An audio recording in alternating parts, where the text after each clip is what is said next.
तोंडी तलाक ही पद्धत असंवैधानिक असल्याचा निर्वाळा देत मुस्लिम महिलांचे अधिकार हिरावून घेणारी असल्याचा महत्त्वपूर्ण निकाल अलाहाबाद उच्च न्यायालयानं काल दिला। न्यायालयाच्या या निर्णयामुळे या प्रथेच्या अस्तित्वाबाबत निर्माण झालेला प्रश्न, हा निकाल देण्यामागील पार्श्वभूमी आणि त्याचे सामाजिक परिणाम तसंच मुस्लिम महिलांना त्यांचे अधिकार मिळवून देण्यासाठीचा भविष्यातला लढा याविषयी चर्चा करण्यासाठी मुस्लिम सत्यशोधक मंडळाचे अध्यक्ष प्राध्यापक शमशुद्दीन तांबोळी आज आपल्या स्टुडिओमध्ये आले आहेत। सर नमस्कार, 9:30च्या बातमीपत्रात आपलं मनापासून स्वागत। कालच अलाहाबाद न्यायालयानं निकाल दिला की त्रिवार तलाकाची पद्धत किंवा तोंडी तलाकाची पद्धत ही घटनाबाह्य आहेच आणि महिलांना खूप अन्यायकारक देखील आहे। तुम्ही काय सांगाल? सर्वप्रथम अलाहाबाद उच्च न्यायालयाच्या या निर्णयाचं मुस्लिम सत्यशोधक मंडळ आणि देशातील विविध पुरोगामी संघटना याचं स्वागत करतो आहोत। याचं कारण असं आहे की भारतीय संविधानाने दिलेले जे मूलभूत हक्क आहेत ते हक्क या मुस्लिम महिलांना सुद्धा समान हक्क देण्यात आलेले आहेत की जे हक्क मुस्लिम व्यक्तिगत कायदा अर्थात मुस्लिम पर्सनल लॉने हिरावून घेतलेले आहेत। मुस्लिम पर्सनल लॉमध्ये अशा काही तरतुदी आहेत की ज्याच्यामुळे मुस्लिम महिलांच्यावरती अन्याय होतो, अत्याचार होतो, त्यांची स्थिती अतिशय शोकात्मक होते। अशा स्थितीत अशा पद्धतीने घराबाहेर काढणं हे भारतीय संविधानाने दिलेल्या मूलभूत हक्कांच्या विरोधात आहे। अशा प्रकारची भूमिका अलाहाबाद उच्च न्यायालयाने घेतली आहे, त्याचं मंडळ हे स्वागत करतोय। आणि यानंतरच्या काळामध्ये अशा प्रकारच्या अनेक केसेस आहेत, असे निर्णय यापूर्वी देण्यात आलेले आहेत। तेव्हा काही लोक असेही म्हणतील की सर्वोच्च न्यायालयामध्ये सुद्धा या संदर्भामध्ये खटले आहेत, तर याची परिणामकारकता काय आहे असणार आहे।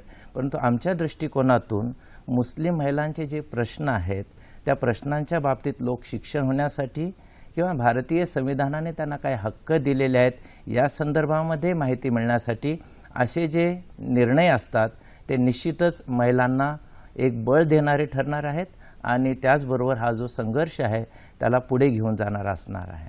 सर, तुम्ही आत्ताच सांगितलं की यापूर्वी अशा अनेक घटना झाल्यात आणि असे खटले देखील होते, तर त्या संदर्भात देखील जर सांगा, त्याची पार्श्वभूमी सांगा आणि पुढे त्याचं काय झालं नेमकं? खरं म्हणजे मुस्लिम व्यक्तिगत कायद्याच्यामुळे जे अन्याय आणि अत्याचार होत आहेत हे विविधांगी होते। यापूर्वीचे ताहेरा बी असं एक प्रकरण होतं की जे पोटगीच्या संदर्भामध्ये, तेव्हा फारशा प्रमाणामध्ये लोकांच्यामधून आंदोलन विरोध असं झालं नाही, पण मोठ्या प्रमाणामध्ये जो आपल्याला आंदोलन जाणवतं ते शहाबानो प्रकरणामध्ये जाणवतं। आणि शहाबानोच्या प्रकरणानंतर सुद्धा हमीदन बी नावाची एक बाई होती, तिच्याही पोटगीचा संदर्भ आलेला होता आणि त्याच्यानंतर शबाना बानो अशी एक केस आलेली होती।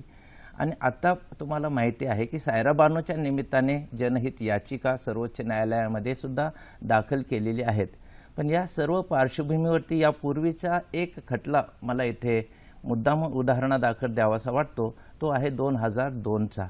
मुंबई उच्च न्यायालयाने दगडू पठाण आणि रहमत बी यांच्या संदर्भामध्ये जो खटला दिलेला होता तो असाच होता की एकतर्फी तोंडी तलाक उच्चारून तुम्ही तुमच्या बायकोला घराबाहेर काढू शकत नाही। तुम्ही तलाक उच्चारण्यापूर्वी त्याचे साक्षी आहेत का, त्याच्या नोंदी आहेत का, तुम्ही समझोता केलेला आहे का, आर्बिट्रेशन काउन्सिलच्या मार्फत तुम्ही हे काही केलेलं आहे का, अशा पद्धतीचे प्रश्न उपस्थित करून अशा पद्धतीने एकतर्फी तोंडी तलाक देणं हे घटनाबाह्य आहे आणि हे मान्य नाही आहे। अशा पद्धतीचा निकाल मुंबई उच्च न्यायालयाने सुद्धा 2002 मध्ये दिलेला होता। अनेक महिला आता पुढे येत आहेत की ही प्रथा अन्यायकारक आहे, तरी देखील अनेक संघटना असतील या प्रथेसाठी म्हणून धर्माचा हवाला देत असतात वारंवार।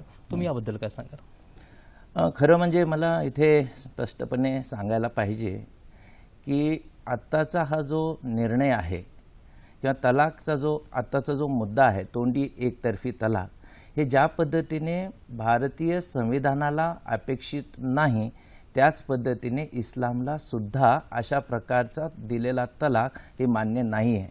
याचं कारण असं आहे की कुराणमध्ये असं स्पष्टपणे म्हटलेलं आहे की अल्लाहला सर्वात नापसंत असणारी गोष्ट कुठली असेल तर तो तलाक हा आहे।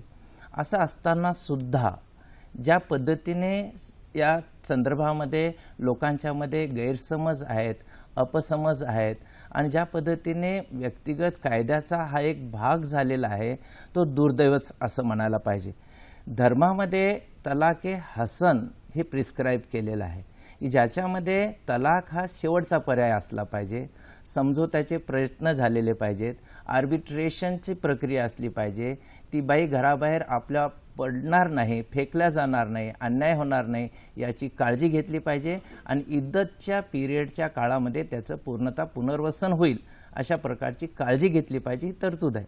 पण तलाके बिद्दत असेल किंवा तलाके खुला म्हणजे काय असं गैरसमज आहे की महिलेला सुद्धा तलाक देण्याचा अधिकार आहे, पण ती वस्तुस्थिती नाही आहे. महिला फक्त विनंती करू शकते की आम्हाला तलाक द्या, कारण काही वेळा तिची एक मजबुरी असू शकते, तिचं शोषण होऊ शकते आणि अशा वेळेस स्वतंत्र होणं, मुक्त होणं हा सुद्धा तिचा अधिकार असू शकतो. पण तलाके खुलाने सुद्धा हा अधिकार महिलेला दिलेला नाही. म्हणजे तलाक ही जी प्रक्रिया आहे ती पूर्णतः वन साइडेड आहे, एकांगी आहे आणि ज्या इस्लामने महिलेला सन्मान दिलेला आहे, महिलेला समान हक्क दिलेला आहे, अशा इस्लामच जर अशा पद्धतीने महिलांवरती अन्याय करत असेल तर ते खरं नाही आहे. आणि आत्ताचा जो तलाक हे बिद्दत किंवा तोंडी तलाक हा जो प्रकार आहे तो कुराणमध्ये नाही, हदीसमध्ये नाही, दुसरे खलिफा उमरच्या काळामध्ये आलेला हा एक भाग आहे आणि ज्याच्यामध्ये तात्पुरती प्रोव्हिजन म्हणून ती आलेली होती. तो कायमचा रोग होऊन बसलेला आहे की लोकांना याच्याबद्दल फार मोठे गैरसमज आहेत, याचा दुर्दैवी पद्धतीने वापर होत चाललेला आहे. जे लग्नाचं वय असतं 18 वर्ष, या 18व्या वर्षात 8-8 महिन्यांची बाळ घेऊन त्यांना घराबाहेर फेकल्या जातं, हे दुर्दैव आहे, अन्यायकारक आहे. अन्यायकारक आहे. सुधारणावादी लोक असं म्हणतात की हे अन्यायकारक ज्या गोष्टी आहेत त्या टाळण्यासाठी म्हणून कुटुंब न्यायालयामध्ये खटले चालवायला हवेत करून, त्याची कारण काय वाटतं? तेव्हा अजून एक मला जो पूर्वीचा जो मुद्दा होता की ज्या संघटना या निर्णयाला विरोध करतायत किंवा तोंडी तलाकचं समर्थन करतायत त्या महिलांची सुद्धा दिशाभूल करतायत आणि अशा महिला रस्त्यावर येऊन आम्हाला सवत आणली तरी चालेल, आम्हाला घराबाहेर हाकललं तरी चालेल, आमच्या शर्यतमध्ये हस्तक्षेप नको, व्यक्तिगत कायद्यात, ही जी भाषा बोलल्या जाते ती भाषा महिलांचं दिशाभूल केल्यामुळे ही होत आहे. जर तुम्ही या महिलांना सांगितलं की आता जे सुधारणा येऊ घातलेली आहे ते तोंडी तलाक होऊ नये, तुमच्यासाठी काय प्रोव्हिजन आहेत या संदर्भामध्ये आहे का, इस्लाम नेमकं काय सांगतं आणि अस्तित्वात असणारा व्यक्तिगत कायदा काय सांगतो, या संदर्भामध्ये जेव्हा आम्ही लोकशिक्षण करू तेव्हा मोठ्या आणि 90% महिलांना या प्रकारचा तलाक मान्य नाही आहे. आता दुसरा जो मुद्दा आहे तुम्ही जो विचारला की कुटुंब न्यायालयामधून अशा प्रकारचे निर्णय चालवले जावेत, अशा अनेक पुरोगामी संघटना आणि मुख्यतः मुस्लिम सत्यशोधक मंडळाकडून काही दिवसापासून ही मागणी होत आहेत. त्याचे 2-3 कारणं आहेत. त्याचं कारण, पहिलं जे कारण आहे की कुटुंब न्यायालयामध्ये समुपदेशक असतात, कॉन्सिलर असतात आणि कॉन्सिलरकडे जेव्हा हे मुद्दे जातात तेव्हा दोघांच्याकडनं ते समझोता करण्याचं, समुपदेशन करण्याचं असे ते प्रयत्न होत आहेत आणि यातून मार्ग निघतच नसेल तर ते समुपदेशक त्याच्यामध्ये रिपोर्ट करतो, त्यानुसार ते निर्णय दिला जातं. दुसरं एक कुटुंब न्यायालयामध्ये आणखीन एक ॲडव्हान्टेज असं आहे की 1986ला जो कायदा झाला त्यामध्ये 125व्या कलमातून मुस्लिम महिलांना वगळण्यात आलेलं होतं, पुरुषांना सवलत देण्यात आलेली होती. कुटुंब न्यायालयामध्ये मात्र 125व्या कलमाचं प्रोटेक्शन महिलेला मिळत असतं आणि त्याही शिवाय एक गतिमान ती प्रक्रिया आहे.